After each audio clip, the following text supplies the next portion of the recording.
Over the course of the next several months, our leader, Dr. Lenore, will gather the information, not just from this leadership forum, but we'll gather information to help you hone those skills, help you develop the leadership qualities that you think you have. And we'll give you constructive feedback if we feel that there are things that you can do better that would put you in a better light to make sure you get elected every time you run for office.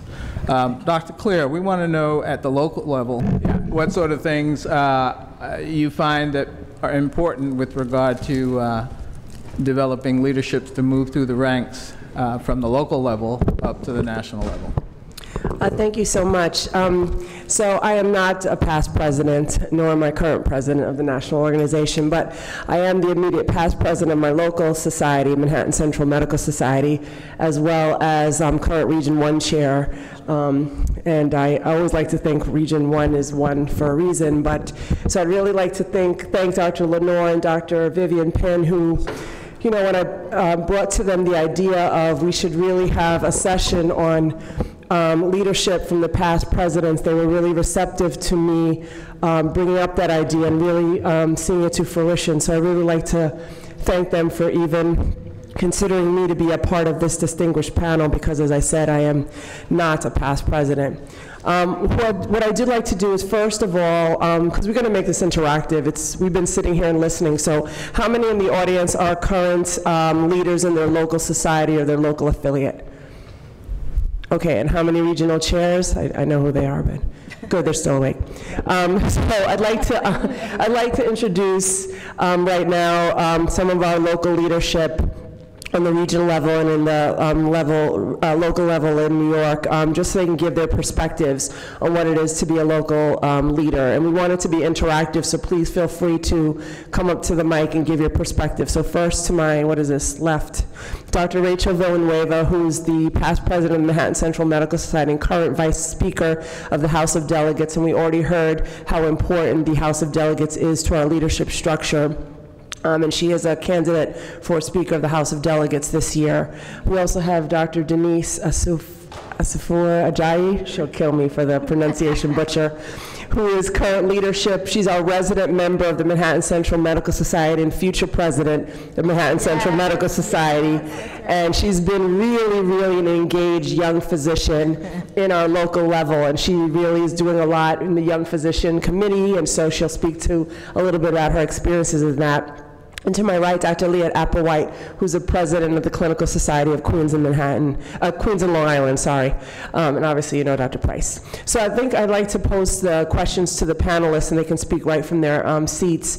So how were you able to, as a young person, really become involved in the NMA? That's for Dr. Villanueva, and Dr. Denise can answer that question as well. How were you able to get engaged on the local level, and how does that lead to future leadership in the organization? Thank you.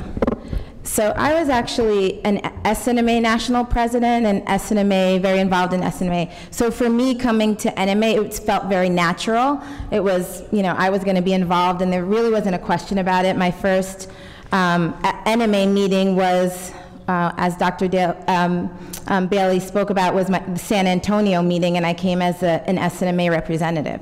So I feel like I've been involved in NMA for a really long time. I'm very fortunate because I think my region really helped to encourage me to become a leader. I have so many people who served as mentors and who really encouraged me to become a leader in the NMA. Dr. Carolyn Barley-Britton, Dr. Von Crisville, there was Valentine Burrows, who was also at the local level. Just individuals that, if I missed any, I don't think I missed anybody.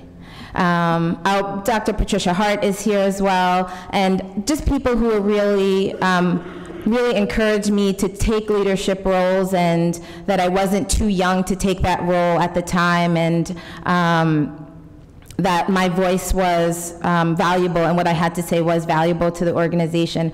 So I think I was just very fortunate to have those people. There was also, I really distinctly remember a very I think it was one of my very first regional meetings. And if you don't know, Region 1 always goes to the Caribbean, Memorial Day weekend, somewhere in the Caribbean, so it's a great regional meeting. And so we often have people from other regions coming. But at this particular time, it was a past president, Dr. Randall Maxey, who I met. And he just was so inviting and so engaging, and really, again, was another mentor, he just met me, and he was like, what do you do? And, it was my very first regional meeting. I really didn't know much about it. And so I think it's important to find people that will encourage you. I will say that as a younger person, which I no longer count as now, but I was before, I think, if you're interested, get involved. I also served 7 years as the chair of the Council on Concerns of Women Physicians. I think that was my very first introduction into being a leader here. And I think just don't be afraid to get involved. If you're interested, if you have something to say, the NMA is just a wonderful place. You just meet people from all different backgrounds, and an experience that you'll never have somewhere else. And so I think just if you're interested, be active. Don't let anybody intimidate you into not being a leader, because I think all of us have something important to say, and that's what makes the NMA so great. Hi, everyone. So I would say that my experience with NMA kind of stemmed from medical school. I'm glad to see two of the people from Michigan that I think were really instrumental in keeping a lot of us engaged, Dr. Jeff Clark, Dr. Lonnie Joe, who are here. I was at University of Michigan for medical school, and they really just embraced all of the medical students there and really, I think, emphasized the value of NMA and SNMA.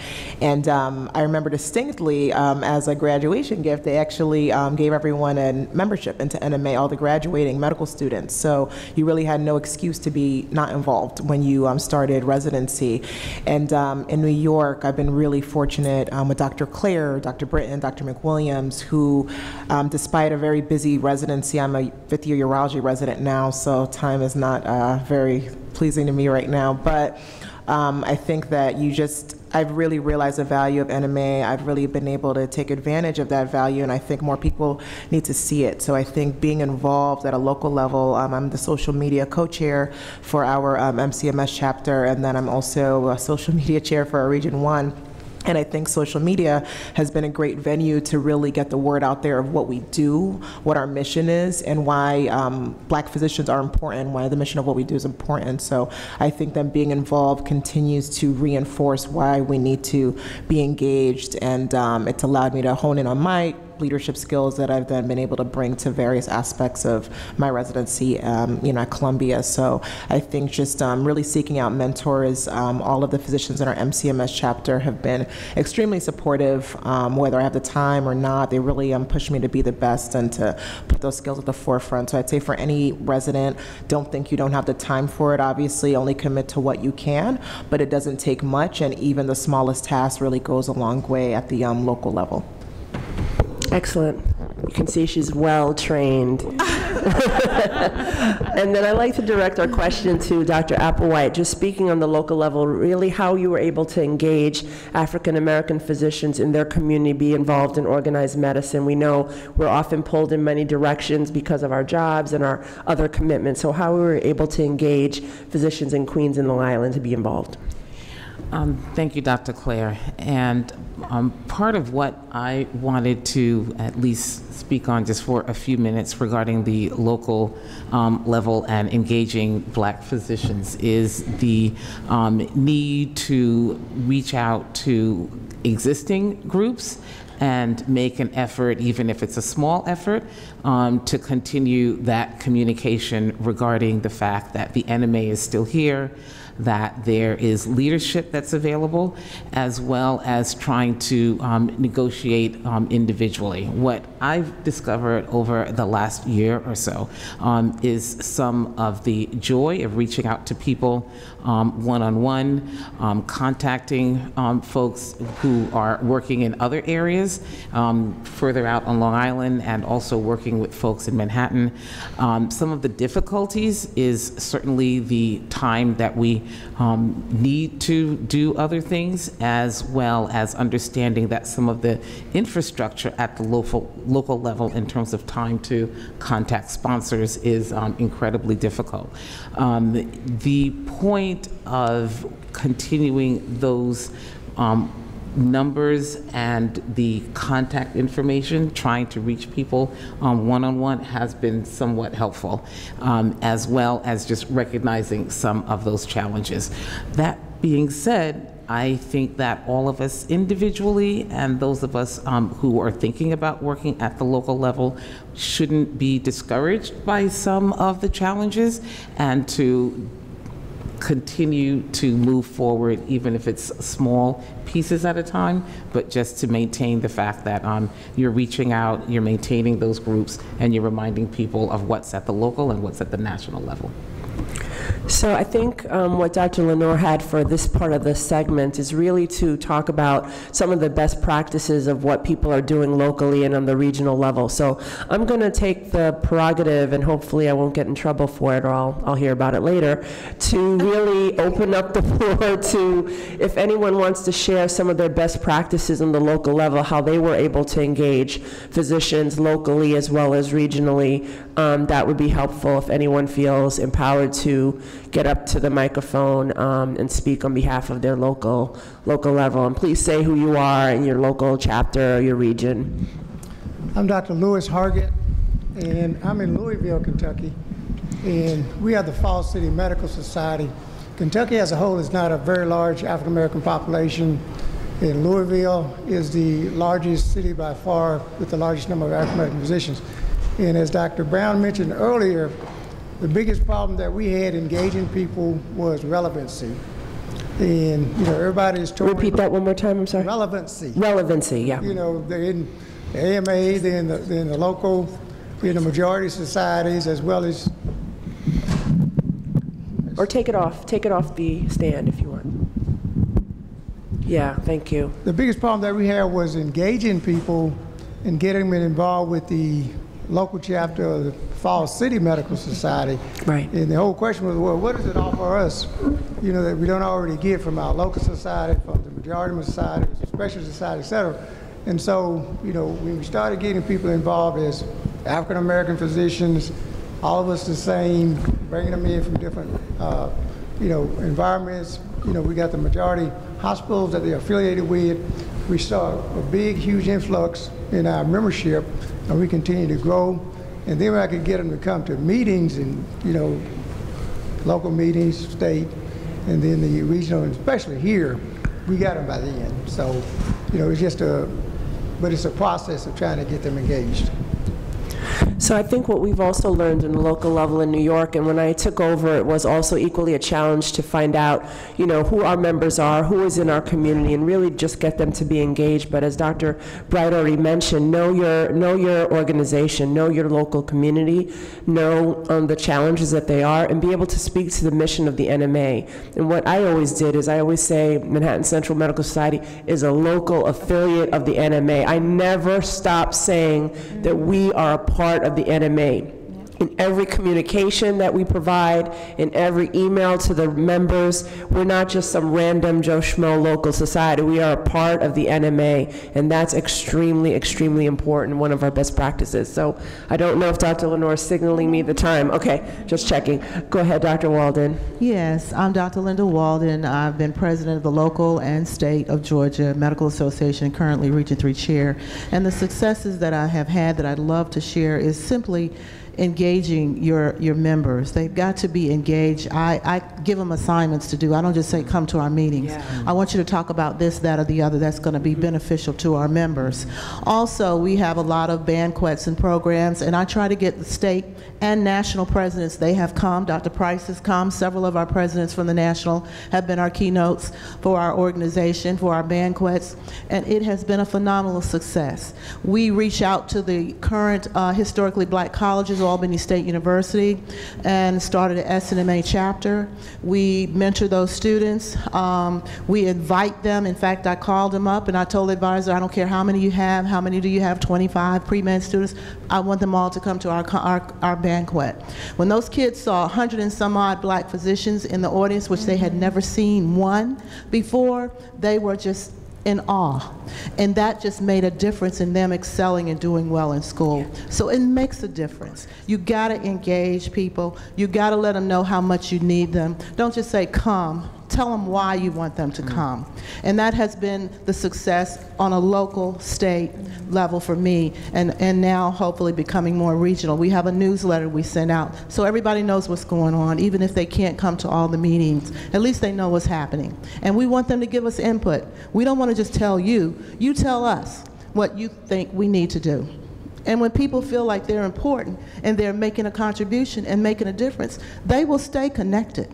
Thank you. Awesome. I think Dr. Villanueva had a comment. Yeah, I wholeheartedly agree with that. I would say also when I was local president, just for us, we made a really concerted effort to involve medical students and residents and fellows.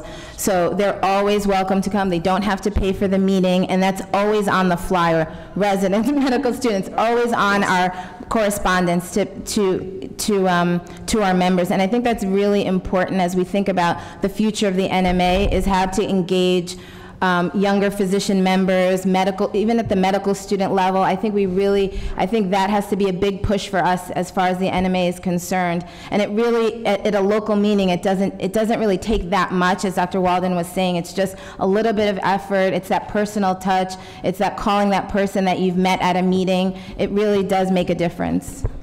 Dr. Lenore wanted to make a comment. Before he does, I just want to say one thing. We also give the students something to do. They volunteer, they participate in something specific, not just attending. I give residents, she calls it the voluntold, right? Voluntold. Please need you to do my website again. Those kind of things, give them directives so they know exactly what to do. And Dr. Lenore had a comment. Yeah, two things. One is I want to congratulate the Atlanta chapter for its award as the large chapter of the year, as the president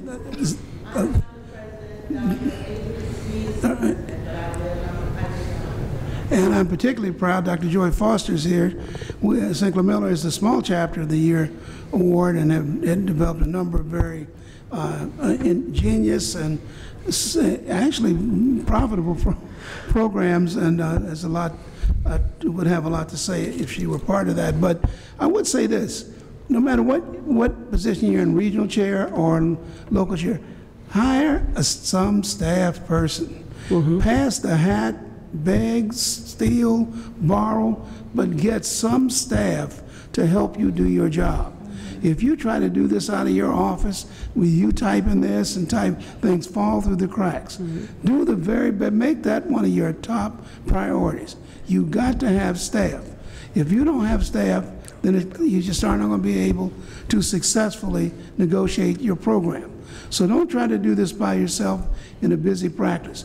Make that one of your #1 priorities, to have at least one staff person who can do something. I just want to say that Georgia State uses the executive director, and so does the Region 3 chair. Right. We use the same executive director. That's who helps me to get things done. Right. Yeah, I'd like to ditto that. We also have an administrator for Manhattan Central, and we also have an administrator for the region. So, Dr. Brooks. All right, thank you. Past president of Miller Lawrence Medical and Dental Society in Golden State.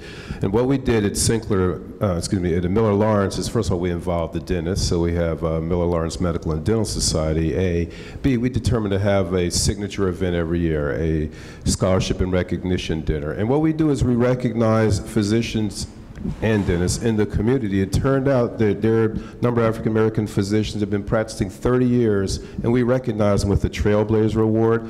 They got up there and almost to a number said they had never been recognized by anyone anywhere in a formal manner. We do it to raise money, and we found that people are willing to donate. Over the 11 years we've been doing it, we've raised almost $200,000 that we've given to scholarships. And our last one, our keynote speaker was Maxine Waters. So what happens is when the word gets out, by doing something, whatever your idea is, it seems to catch on. So it was the students, it was the money, and recognizing those that have trailblazed for us. Yeah, I also like to, I added that for those in the local level, really making sure your state society is equally engaged with you. In New York, we have a unique structure. We have a very active state society, which won Local Society of the Year twice, not this year, but twice in a row. Do have to honor that, Empire State Medical Association. So, and also re-engaging your scholarship program. We also re-engaged our scholarship program. Dr. Britton appropriately advised me when I took office, and so, you know, we really re-engaged that, and that's a way to honor your students. So go ahead, Dr. Renee. On that note, I'm going to start off by announcing that the scholarship fundraiser tomorrow night from 8 to 12, you can purchase your $75 tickets at the registration desk. It is a dance party with DJ Steve Silk Hurley. Ooh. So if you haven't gotten your tickets, make sure you get your tickets. Okay, great. Thank you. Sounds good. Renee Settle Robinson, podiatric surgeon, Milwaukee, Wisconsin, and I served for 7 years as president of our 90-year local society. I'm currently serving as chair of the newest section of the National Medical Association, Podiatric Medicine and Surgery section. I'm just going to take a moment to brag that the Atlanta Society, that's being recognized as the best NMA society this year, is headed up by one of my colleagues, also a podiatrist, Dr. Adrienne Sneed. To speak to exactly what I'm supposed to be speaking on. Locally, when I served as president, I made sure that every month, at least once a month, if not more often, I would go and show up at the offices of people in the Milwaukee area who had practices but never seemed to come to the local society meetings. And I would ask them for their participation, for their dues, and identify how much we need them. And if they needed a personal invitation, consider it delivered. And for that reason, some of those people that were like in the woodwork would come out of the woodwork sometimes. So sometimes that personal visit makes a big difference, maybe more so than a phone call. Yes, great. Thank you for those ideas. Hi, I'm Joy Foster, president of Sinclair Miller Medical Association, and I want to thank Dr. Mike Lenore, who's been one of my mentors. And one of the things that I found successful for, because we are all so busy, is to use the internet. For instance, our board of directors, we aren't often able to meet face-to-face. So what we do is we have virtual meetings. We use Zoom or whatever you want to use, and we do that. We have set dates. So for instance, all of our members know that our membership meetings are held monthly, the third Thursday. We do not alter, regardless of who the president is. And I heard someone else say, engage your members. You've got experts in your society. Get them to speak and get them to ask who's going to sponsor the meeting. All of our meetings are sponsored, and they cost roughly about $2,000, which usually is cost prohibitive. So all of our meetings this year have been sponsored. The other thing we do is, in far as engaging residents, and that was a really great suggestion as far as asking residents, we've created a resident liaison position. So not only to have that person then get trained in the local leadership and the discussions that we have, but also as a way for us as an organization to reach out to the next generation. And we've even created outreach programs, mentoring programs at UCSF. And as someone just said, a resident, they saw we had about 60 in attendance, black physicians. They had never seen that many physicians at UCSF, and even some of the black physicians didn't even know each other existed. Right. So there are lots of ways, and I think what of it is not only being creative, but also acknowledging, as it's been said here, that we're all leaders, and you know what, you don't do it by yourself. It's like you might have an idea, and you enroll everybody in your ideas, and then everybody else has great ideas, so. Fantastic. Thank you, Dr. Foster. Unfortunately, Dr. Lang will be our last comment for the sake of time, but hopefully someone, I can't write and talk at the same time, has been writing down these best practices, maybe Dr. Knight, who's usually the note taker of the group. He'll yell at me later. So really we can copy voluntold, we can copy down these best practices and really provide them for all our local societies. So Dr. Lang, thank you. Okay, thank you. Khadijah Lang, Family Medicine, Golden State Medical Association President, past President of Charles R. Drew Medical Society. And Dr. Lang will be honored for her leadership by the National Medical Association for Physician of the Year, I believe. I forget if I have the wrong title.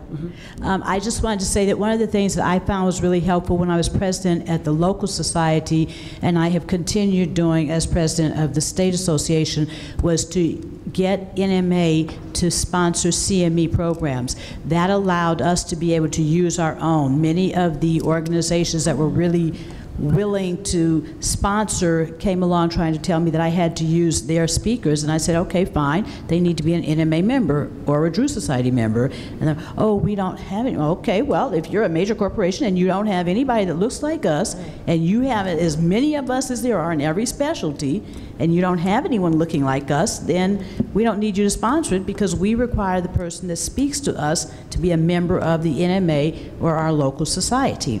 And so I found that going to NMA and getting them to sponsor our speakers who are perfectly qualified from within our own local societies or state societies to come in and give us CME lectures at our local meetings helped to build attendance, and it made it easier for us to get programs that were valid, that had value to the members and reason for why they should come out, because it allowed us to get CME and see and hear our own speaking. So I found that to be something that's a very great benefit of the NMA, and I think we should take more advantage of the fact that we have a wonderful CME program that is willing to work with the local societies. So that's my 2 cents to add. Thank you so much. So I'm going to turn the program back over to Dr. Lenore, and I really want to thank him for the opportunity. I look forward to an excellent program again next year. Thank you.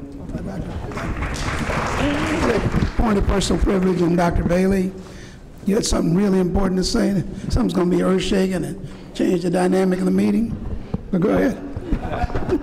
Absolutely. I think along that line, Bailey, President 113, I learned this year, I think, increasingly the value of joint meetings. We actually had a joint meeting between the Winston-Salem group and the Greensboro, North Carolina group. Had the opportunity to comment that we actually honored Randall Morgan, who's a past NMA president. Had him give a lecture and had a dinner.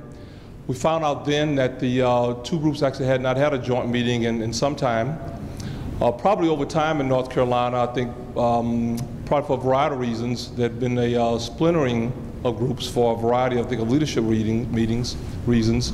But it looks like the entities that sponsor and provide support, not just drug companies, but other entities, probably began to give decreased funding, because I think we're being seen increasingly in NMA as having smaller and smaller turnouts, because I think of smaller and smaller numbers. So I think for future leaders, this is a group I think of increasing our future leaders, we probably want to consider finding ways to have joint meetings at the local and regional levels. And increasingly we have, I think, joint meetings of regional meetings to increase the likelihood, I think, of higher sponsorship.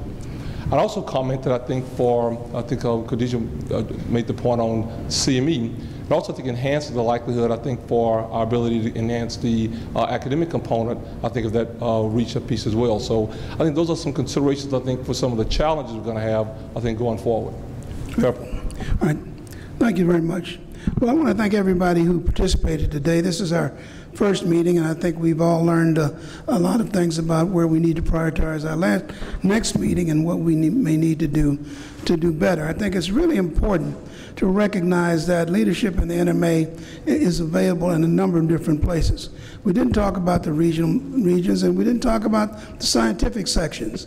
I actually came through the scientific section, and chaired 3 of the sections: pediatrics, allergy, and community medicine.